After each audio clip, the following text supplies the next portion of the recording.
Chapter 4. The Terrible Shovels. Down the hole, Mrs. Fox was tenderly licking the stump of Mr. Fox's tail to stop the bleeding. It was the finest tail for miles around, she said between licks. It hurts, said Mr. Fox. I know it does, sweetheart, but it'll soon get better.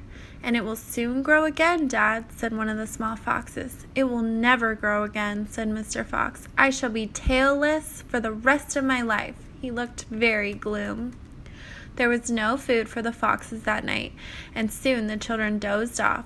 Then Mrs. Fox dozed off. But Mr. Fox couldn't sleep because of the pain in the stump of his tail. Well, he thought, I suppose I'm lucky to be alive at all. And now they've found our hole. We're going to have to move it as soon as possible. We'll never get any peace if we...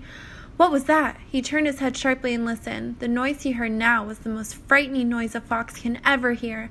The scrape, scrape, scraping of shovels digging into the soil. Wake up, he shouted. They're digging us out. Mrs. Fox was wide awake in 1 second. She sat up, quivering all over. Are you sure that's it? She whispered. I'm positive. Listen. They'll kill my children, cried Mrs. Fox. Never, said Mr. Fox. But, darling, they will, sobbed Mrs. Fox. You know they will. Scrunch, scrunch, scrunch went the shovels above their heads. Small stones and bits of earth began falling from the roof of the tunnel. How will they kill us, Mommy? Asked one of the small foxes. His round black eyes were huge with fright. Will there be dogs? He said. Mrs. Fox began to cry. She gathered her 4 children close to her and held them tight. Suddenly, there was an especially loud crunch above their heads, and the sharp end of a shovel came right through the ceiling. The sight of this awful thing seemed to have an electric effect upon Mr. Fox.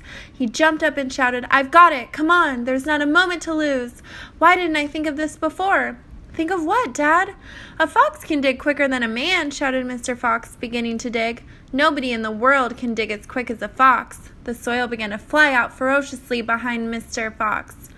As he started to dig for dear life with his front feet, Miss Fox ran forward to help him. So did the 4 children. Go downwards, ordered Mr. Fox. We've got to go deep as we possibly can. The tunnel began to grow longer and longer. It sloped steeply downward, deeper and deeper below the surface of the ground it went. The mother and father and all 4 children were digging together. Their front legs were moving so fast you couldn't see them, and gradually the scrunching and scraping of the shovels began to fainter and fainter. After about an hour, Mr. Fox stopped digging. Hold it, he said. They all stopped. They turned and looked back up the long tunnel they had just dug. All was quiet. Phew, said Mr. Fox. I think we've done it. They'll never get as deep as this. Well done, everyone. They all sat down, panting for breath, and Mrs. Fox said to her children, I should like you to know that if it wasn't for your father, we shall all be dead by now. Your father is a fantastic fox. Mr. Fox looked at his wife and smiled. He loved her more than ever when she said things like that. Chapter 5. The Terrible Tractors.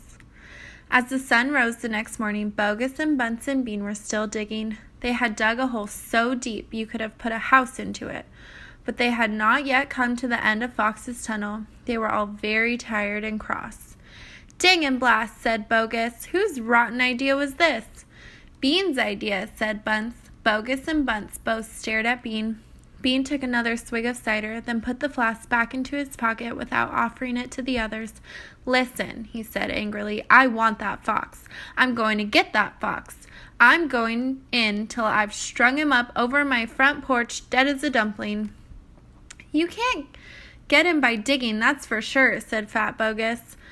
I've had enough of digging. Bunce, the little pot-bellied dwarf, looked up at Bean and said, Have you got any more stupid ideas then? What? Said Bean. I can't hear you. Bean never took a bath. He never even washed. As a result, his ear holes were clogged with all kinds of muck and wax and bits of chewing gum and dead flies and stuff like that. This made him deaf.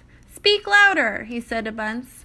And Bunce shouted back, Got any more stupid ideas? Bean rubbed the back of his neck with a dirty finger. He had a boil coming there and it itched. What we need on this job, he said, is machines, mechanical shovels. We'll have him out in 5 minutes with mechanical shovels. This was a pretty good idea, and the other 2 had to admit it. All right, then, Bean said, taking charge. Bogus, you stay here and see the fox doesn't escape. Bunce and I will go and fetch our machinery. If he tries to get out, shoot him quick. The long, thin Bean walked away. The tiny Bunce trotted after him. The fat Bogus stayed where he was with the gun pointing at the foxhole. Soon, two enormous caterpillar tractors with mechanical shovels on their front ends came clanking into the woods. Bean was driving one, Bunce the other. The machines were both black. They were murderous, brutal-looking monsters. Here we go, then, shouted Bean. Death to the fox, shouted Bunce. The machines went to work, biting huge mouthfuls of soil into the hill. The big tree under which Mr. Fox had dug his hole in the first place was toppled like a matchstick. On all sides, rocks were sent flying, and trees were falling, and the noise was deafening. Down in the tunnel, the foxes crouched, listening to the terrible clanging and banging overhead. "What's happening, Dad?" cried the small foxes. "What are they doing?" Mr. Fox didn't know what was happening or what they were doing. "It's an earthquake!" cried Mrs. Fox. "Look!" said one of the small foxes. "Our tunnels got shorter. I can see daylight." They all looked round, and yes, the mouth of the tunnel was only a few feet away from them now. And in the circle of daylight beyond, they could see the two huge black tractors almost on top of them. "Tractors!" shouted Mr. Fox. "And mechanical shovels. Dig for your lives! Dig, dig, dig!" Chapter 6. The Race. Now there began a desperate race, the machines against the foxes. In the beginning, the hill looked like this. After about an hour, as the machines bit away more and more soil from the hilltop, it looked like this. Sometimes the foxes would gain a little ground, and the clanging noises would grow fainter, and Mr. Fox would say, "We're going to make it, I'm sure we are." But then a few moments later, the machines would come back at them and the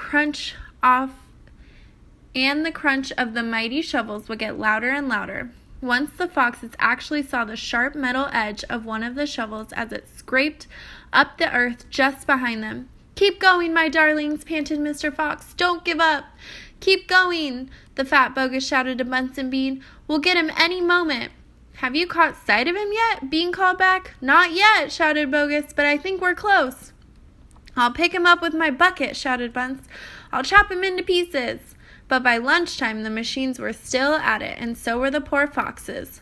The hill now looked like this. The farmers didn't stop for lunch. They were too keen to finish the job. "Hey there, Mr. Fox," yelled Bunce, leaning out of the tractor. "We're coming to get you now."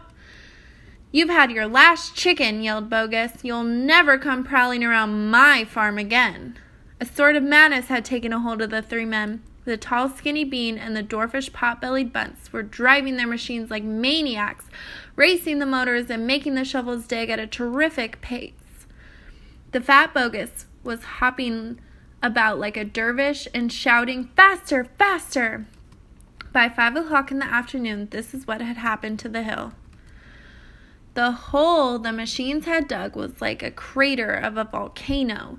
It was such an extraordinary sight that crowds of people came rushing out from the surrounding villages to have a look.